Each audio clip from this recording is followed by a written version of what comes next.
চুপি চুপির বাঁশি। অনেক বছর আগে ইউরোপের এক শান্ত শহর ছিল, হ্যামিলন। সেখানে ছিল এক অদ্ভুত সমস্যা, ইঁদুরের উপদ্রব। রাজা, মন্ত্রী, শহরবাসী সবাই এই সমস্যা নিয়ে দিশেহারা। তার পরনে সবুজ কোট, মাথায় পাখার টুপি, আর কোমরে ঝোলানো এক বাঁশি। সে বলে, আমি যদি একদিনেই তোমাদের শহর ইঁদুরমুক্ত করে দেই, তবে কি পুরস্কার পেতে পারি? শহরের মেয়র হাসতে হাসতে বলে, যদি তুমি সত্যিই তা পারো, তবে তোমাকে সোনার মুদ্রায় ভরিয়ে দেব। লোকটি বাঁশিতে সুর তোলে, আর আশ্চর্য, শহরের হাজার হাজার ইঁদুর যেন মোহে পড়ে তাকে অনুসরণ করে নদীর দিকে। সবার চোখের সামনে তারা নদীতে ঝাঁপ দিয়ে হারিয়ে যায়। কিন্তু এরপর ঘটল অদ্ভুত কিছু। শহরের মেয়র প্রতিশ্রুতি ভুলে গিয়ে বলে, একটা বাঁশির জন্য এত সোনা? তুমি তো কেবল একজন বাজিয়েওয়ালা। অপরিচিত লোকটি শুধু হেসে চলে যায়। কিন্তু রাতের বেলা আবার শোনা যায় সেই সুর। এবার ইঁদুর নয়, শহরের সব শিশু সেই সুরে মুগ্ধ হয়ে ঘর ছেড়ে বেরিয়ে যায়।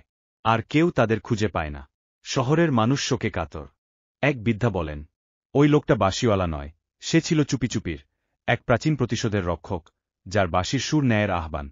আর তারপর থেকে কেউ যদি প্রতিশ্রুতি ভেঙে দেয়, সেই শহরে মাঝরাতে শোনা যায় এক বাঁশির সুর। সতর্ক বার্তা হয়ে ফিরে আসে তার প্রতিশোধ।